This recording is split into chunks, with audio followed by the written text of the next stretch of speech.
La prima gondoliera donna della storia di Venezia e del mondo non era affatto una donna. Alex Sai, nato Alexandra, ha raccontato la verità in una trasmissione radiofonica condotta da due giornalisti statunitensi, dove ha spiegato di essersi sempre sentito un uomo nato in un corpo di donna.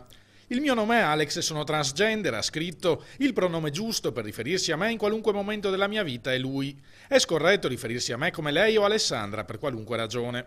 Passato alla storia come prima donna gondoliera, impegnato per decenni in un'interminabile battaglia per vedersi riconosciuto il diritto di esercitare questo mestiere, era diventato suo malgrado un'icona femminista. Un ruolo in cui non si era mai sentito a proprio agio, come aveva confessato qualche anno fa anche ai microfoni di Rete Veneta. Questo da me, devo essere sincera, non era voluto assolutamente, è stato un sogno mio egoistico, senza pensare che dopo diventa una battaglia fra uomo e donna. Adesso purtroppo mi dispiace un po' che viene vista così, perché per me non è così, questa è una cosa che per me non ha senso.